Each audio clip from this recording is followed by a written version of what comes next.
physique is a good indication of your level of fitness.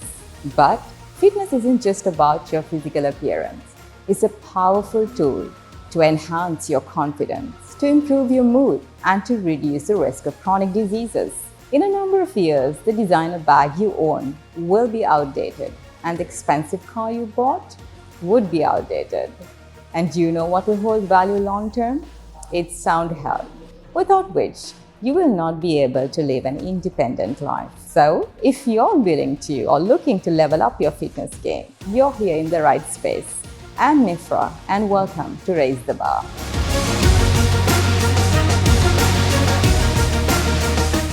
Today with me are two co-founders of CrossFit Ceylon, Alexandria Senanayake and Andy Andrews. Alexandria, it's an absolute pleasure to have you with us today. Thank you so much for having me. And Andy, it's wonderful to have you back again with Thank us you. on another Good to be edition back. of Raise the Bar. So today we will talk about the fundamentals of training and why men and women should approach training differently. But first, let's get into the basics. What's the difference between exercising and training? Is there a difference? No, I think it's something. Go ahead. take No, it. you go ahead. Well, I think generally when we talk about exercising, I mean, yes, you're getting some movement in, but it's not structured. So the main difference for us is in our training programs, all our programs here have like a 6-week progression. It is structured, which means we're not doing random various movements. We are focusing on certain main lifts, be it the deadlift, squat, push, pull, upper body. And we make sure that we're progressively overloading those lifts across, be it a 6, 8, 12-week program, so that we're actually seeing results in that particular movement. Okay. I think the very simple way to see the difference between exercise and training is that training has a very specific end goal. And everything designed from the beginning to the end is geared towards achieving that goal. Right? And so you can make adjustments based on where you're heading.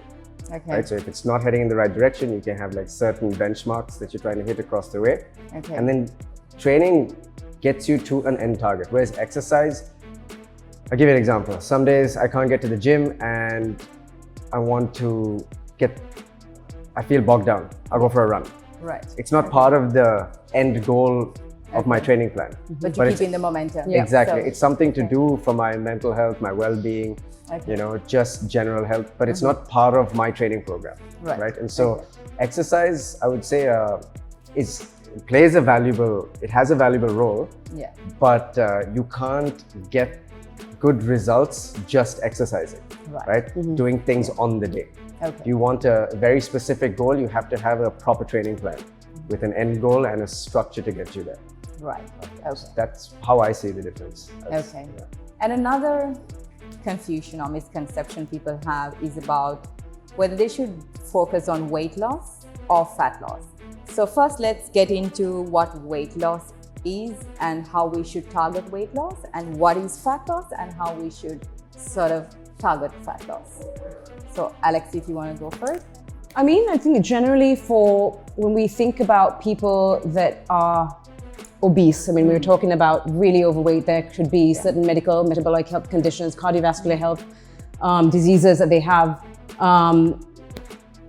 We probably, the first point of, in terms of importance would be to help them drop their fat levels down. Right. When we talk about weight, I mean, I can be 53 kilos, but I could also have a lean body mass that's a lot higher. For example, maybe, I don't know, 40-50% lean body mass. And that's just going to show in terms of my physical body composition and structure. Yeah. So I think a lot of people confuse and they just, I just need to lose weight. I need to lose weight. But it's really, you're trying to lose maybe the proportion of fat in relation to lean muscle mass. I mean, it's really hard to grow muscle. So I would say that if you are overweight and are experiencing certain health conditions, we would look at dropping fat as opposed to just trying to lose everything and then your whole body mass goes down, because essentially we are trying to retain muscle while losing maybe the adipose fatty tissue, if that makes sense. Yeah. So I'll add to that. So, when someone is severely overweight, weight is an easy metric to measure. Because if someone is, let's say, 120 kilos, getting them to 100 kilos, regardless of what they, what's happening, is going to have positive health outcomes. Right? But as you get closer to target weight, weight is not the only thing that is a valuable metric point.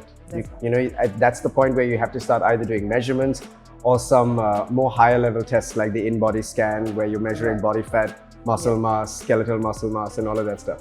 So I think when you're closer to target body weight, weight loss is no longer the metric, the metric that is of value. There is multiple metrics at play. But if someone is severely overweight, get on the scale every day and drop that weight. Right? That's the that end should goal. be the focus first. So I think what happens is people are a lot of times overweight, and then that first metric is I need to lose weight. Cool. But at some point, the target has to change. And they don't change that target.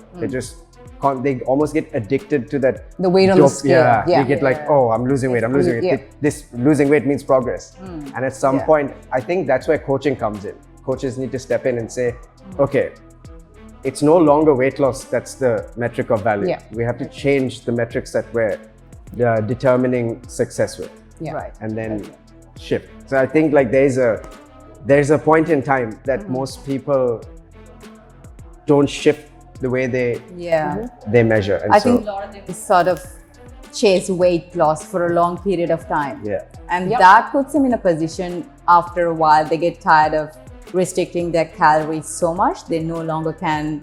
Well, it's not sustainable for that point, right? When you've reached, for example, your goal weight, then like Andy said, your goals and your metrics that we're tracking will start to change depending on what your goals are. So it's maybe building muscle mass, it's not so much, getting you down in losing the fat component, but it's getting you stronger and more resilient. That goes to the training exercise discussion. If you have a training plan, you can build the training plan to get to a certain point. At which you can then tell the person, okay, now that we're changing the training plan and we're redirecting where we are going to get to this next goal. So I think a lot of people will try to lose weight and they'll just exercise, they'll just do anything. Because initially, just to maintain the weight, right? They're not looking at the metrics within their body. Exactly. So at what point do you suggest they do like a body analysis, or how do you actually bring them on board? I think it's valuable to do it right away, right? Get that becoming the baseline. Okay. I think even if you're severely overweight and you really, from a medical standpoint, need to lose weight, I still think get those numbers, get your body fat, get your skeletal muscle mass, get your BMI, just get all those numbers so that you are starting with the right frame of mind, right? And they're very cheap. Like $1,500, $2,000, and you do it once a month. It gives you enough data that you don't need to check it every day. And you can see your progress quite clearly. And because it's sometimes the progress is not, I think, physically outwardly visible, but changes happen within our body, and that needs this kind of analysis, right, for you to compare to see how far you've come. So is there a way women should approach training differently to men in terms of the biological differences we have, the intensity of the workout, or the kind of training programs that women should take? Is it significantly different from men, or how does it differ? I mean, I would say in general, the principles, and Andy probably discussed this in the 5 pillars of health, those don't change between a man and a woman. Those are the basics. That's right. We're talking about sleep, we're talking about nutrition and hydration, obviously getting movement, that's training. Stress management is a huge one. And I think, and recovery. So where the differences I really see is that women really fall short on the recovery portion of it. We train, or we'd like to think we can train as hard as men and lift those heavy weights, but really having owned a gym now for 8 years and kind of seeing, tons of women from all demographics of life, from youth athletes, to maybe a professional tennis player, or so on and so forth, or just the everyday mom. What I see is that we really don't pay attention to food.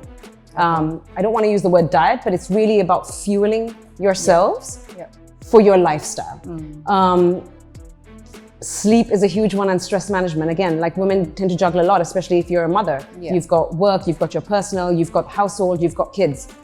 So in my opinion, where I think women should really focus on in terms of making sure that they're maximizing their training results when they come to a gym like ours is, are you eating well? Are you sleeping 8 hours a day? We talk about this all the time. I'll ask my female clients, mostly because I see that they usually come in and they're fasted. Yeah. And what I mean by fasted is that the last meal they've had is at 8:30 last night, and they're coming in for an 8:30 workout, 12 hours with nothing in their belly. And momentarily in that workout, they feel great because their endorphins are coming in, blood flow, you feel great, but then you'll notice, and again, I see this a lot of time, midway through the workout, they're starting, absolutely, and you can visually see it. Some people say, oh, you know, it's too much, I'm getting lightheaded, I'm feeling a bit nauseous. And I know, without even really having to ask those women, I know they haven't fed themselves. Right. So that is huge in terms of recovery, because if we're going to train and we say lift heavy for women, we need to be able to make sure that we are recovering our body so that we can go back to that same intensity for day 3 and day 4 of the week in terms of our training. So that's where I feel like a lot gets missed, specifically for women, with the under eating and the low energy availability throughout the day. And also the worrying factor for women, let's just touch base on that as well. They feel if they lift too heavy, they're gonna bulk. And they're gonna have a bulky, muscular body like of a man. And that's quite the contrary to the realistic. 100%. So that's write a book on how you did it. You'll be a billionaire in no time. Every guy will buy it, and like this is how you get super jacked. So it's like, I don't think it's. I mean, that is one of the questions that come in.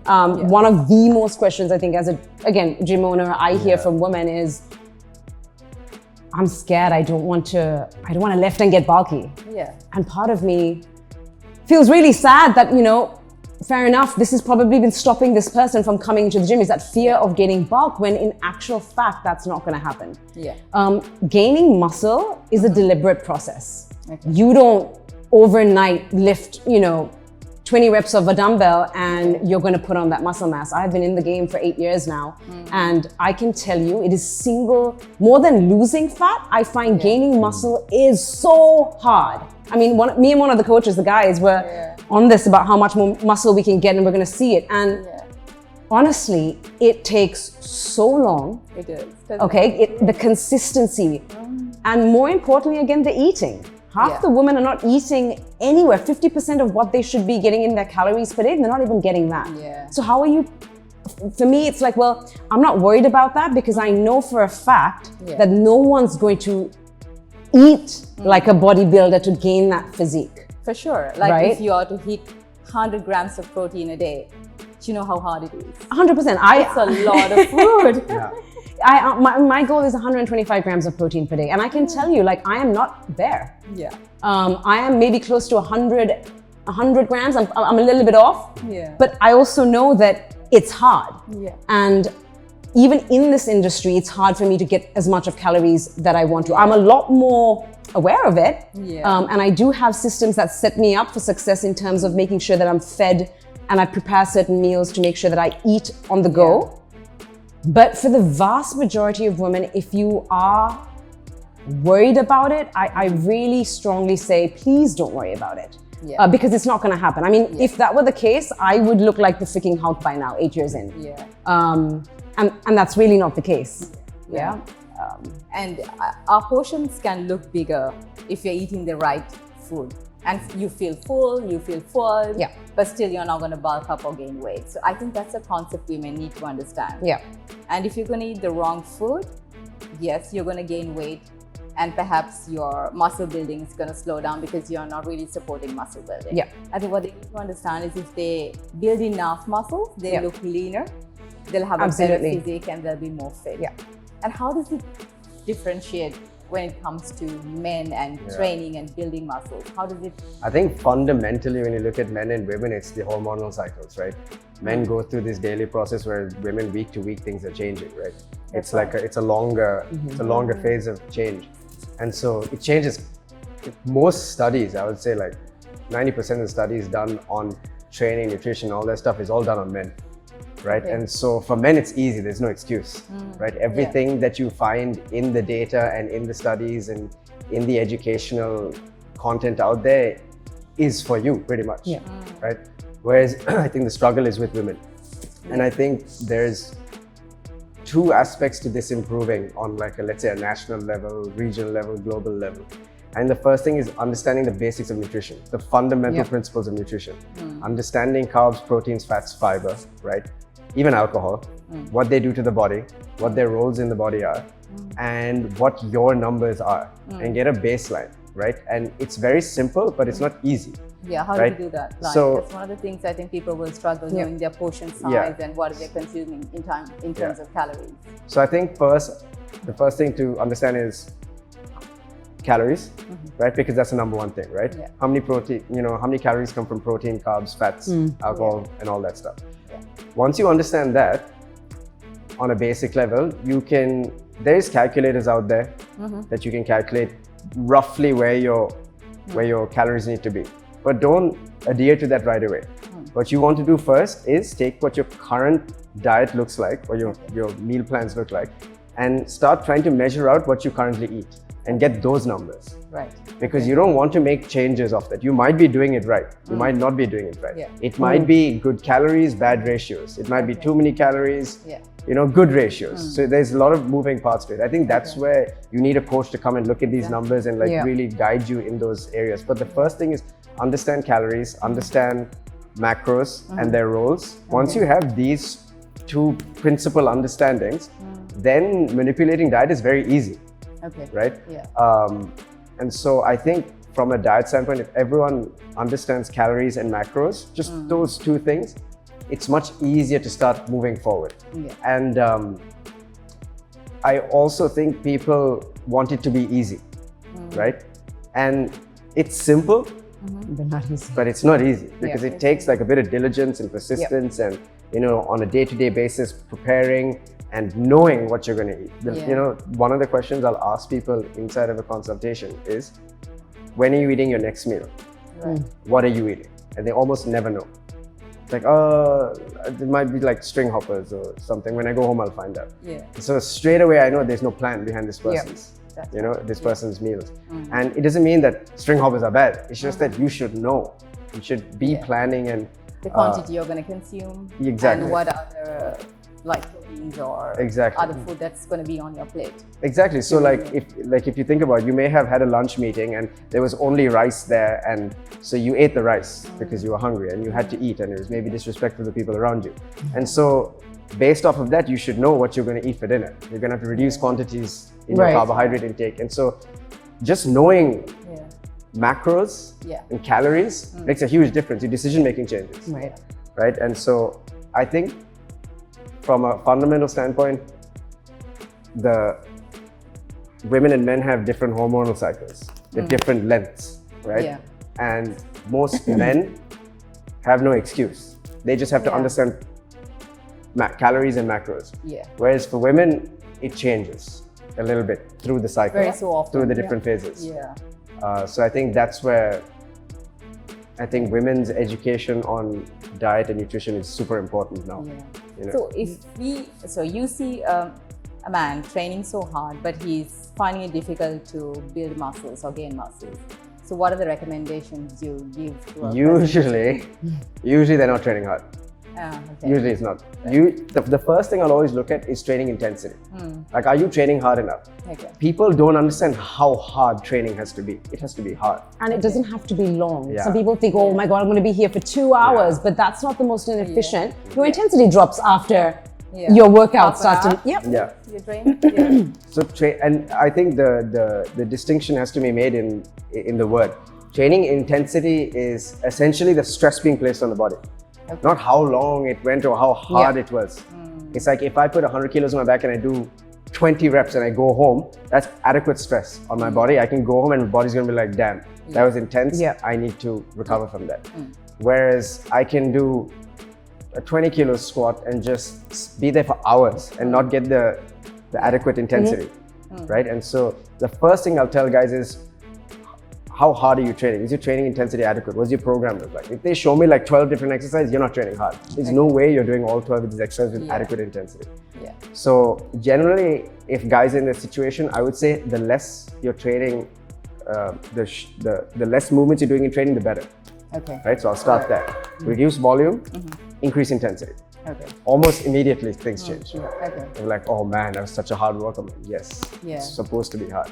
This is how you're supposed to. This is how you train, right? Yeah. And then you got to go look at the basics of, you know, the 5 pillars, like protein. Are you eating enough protein? Are you eating enough calories? Yeah. Are you sleeping enough? Yeah. Right? Are you drinking enough water? Those are like the next things. Because you can fix all of that and they're still training really poorly with zero intensity, nothing's gonna happen. There's no recovery, right? Because muscles grow at rest. So and they need stress, they need enough stimulus. So that you rest and you recover, you do all those other things, and then there's an adaptation on the other end. And so usually for guys that say you're not training hard enough, right? And then you take them through an hour session and they're like, damn, is that how I'm supposed to train? Yes. And you don't even have to do it 5 days a week. 2-3 days a week is enough and you're going to start seeing results. Okay. Great. Okay.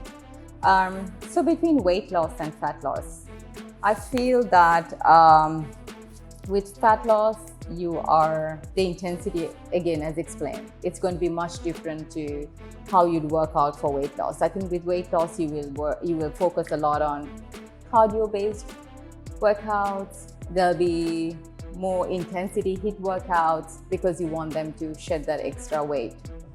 And I'm hoping that with fat loss, it's going to be much different. You're going to have more intense, but more, intense workouts with weights.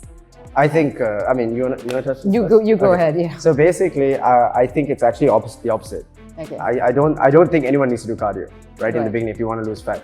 Just do a ton of walking, get a ton of movement, and build a ton of muscle, right? Okay. Because muscle is very expensive to build and it's very expensive to maintain. Calorically. Okay. It requires a lot of calories. So once you start building muscle, the amount of calories it takes to just maintain that muscle is a lot. So your resting metabolic rate goes up. So how many calories you consume at rest goes up. Okay. This is the easiest way to lose weight. So this is one of the things that is interesting, right? So I see these fitness influencers online and they have this huge plate of whatever, a balanced diet. And then they're like, this is how you should be eating. But then it depends on, are you at the same place as that person? That person would have been training for a number of years, gained a lot of muscles, and they can actually consume that amount of calories. And then someone else is looking at it, who's just come into fitness, they have a great body. I want to follow this person, but they're following them halfway through. Well, that's really misleading, isn't it? And I'm like, oh, I can eat this much of rice. I'll be fine. No, you're not going to be fine if you're going to eat as much as they eat, in terms of proportion. I mean, that's why we come back to saying that, everyone has that custom. You need to kind of tailor those goals depending on what that client's needs are or what their goals are for the long-term thing. I mean, how I eat is going to look very different from, somebody who's training for the CrossFit Games or, where they have to be training, doing 2-3 workouts per day. How that person's going to eat is they're probably going to be eating a couple more meals, right? Than the regular ordinary person who's just coming to the day 5 times a week to train. Just to maintain the physique or just to, So really their end goal and how much effort, and I always say this, like, if you come into the gym and a woman's climbing to the gym and then maybe they have a job for which they're sitting down for the next 8 hours of the day, we know then their purposeful exercise is basically all the movement that they're getting for the day, right? Obviously, then they're not going to have to eat as much as somebody who maybe is either in construction working or any of one of our coaches. If you ask any of our female coaches, the moment they started coaching, they had to eat so much more. Just because that energy expenditure, you don't realize how many steps you're doing when you're coaching a 1-hour class. I'm hitting 10,000 steps by 12 noon. Not even thinking about it. I'm not even thinking about getting steps in, but it's crazy and you don't realize how much I'm burning. So if I don't eat to refuel that, I will notice by 2:30, by the time my son comes home, my energy is down. And that's a huge indication that I'm not feeding myself and fueling myself for my lifestyle, right? Because my life doesn't end outside the gym. I've got the rest of my life, my son, other work that needs to get done. So really people should be looking at not just how much they exercise during the week or per day, but how active or how much physical labor does your job or your occupation require? During the day. Yeah. So go back to the what type of training. The training does not change really, right? It's mostly there are physical qualities that you have. You have strength, power, speed, cardiovascular endurance, strength endurance, muscular endurance, right? There's a lot of these different qualities. You have to improve all of these qualities across time, right? And you can't focus on every quality all the time, right? And so as you're focusing on strength and building muscle, you need to drop the endurance qualities. So you can, you still do endurance. You still, go for a walk, go for a jog, get into that zone 2 heart rate, make sure your cardiovascular health is not declining. Yeah. But then once you achieve this goal, then you can bring these qualities some more frequency and some more volume. And then eventually, like for me personally, now I'm training all the qualities all the time across the week. Training power, speed, strength, endurance, all those qualities. Just because I'm not trying to improve one more than the other right now, right? There might be a time, but that's why, again, going back to the training and exercise conversation, your program and your training plan will determine all these things. And so you have to have an end goal and an end point to this training. You should never be training just to train. There should be an end point. Okay, in 6 weeks I need to get this. Okay, then I'm going to readjust and do this. And see where we are at. And then see what changes we have to make. 100%. Life can change. Someone can get sick, you don't have enough time. Okay, I'm going from upper lower split, now I need to do full body because I only have 2 days a week to train. I got to wake up and go for a jog before going to work. Okay, now I'm going to implement zone 2s 6 in the morning, Monday, Wednesday. Things change, and so training plans have to change. You have to build training plans around the life that the person in front of you is. Because we're not all professional athletes, let's be honest, right? We don't dedicate that much time to the craft of, we have to be so great. So as everyday athletes, we like to call that, coming to our gym, it's not like they take this very seriously. They want to look good, they want to feel good. At the end of the day, they want to have an increased work capacity to show that they're working hard for something. I can lift more, I can go, do this sprint in less time or, whatnot. So I think it really just comes down to what what your life is, exactly, and what you're going back to after training. I'll give you a quick example. So like one of the questions people ask us all the time is, why don't we do more core work, right? And so usually my answer is, okay, you have 1 hour, right? We know what the high value exercises are that are going to deliver the most results. We need to prioritize those. Now, if we have 10-15 minutes more, then we can dedicate time to some of the smaller ancillary work, right? It's not that we do not do core work at all, but a lot of times people ask. It's not the conventional core work of crunches or holding planks. But your breathing alone is part of working your... Exactly, And so that's one of the things, one of the questions. So we have an hour, we have this demographic, and we know what the highest value for time exercise are. What is going to, in this hour, give them the best results if they come 2 to 3 times a week. And it usually comes down to the big lifts, some big accessory movements like, lunges, pull-ups and all that kind of stuff. And they're going to get results with the limited time that they have.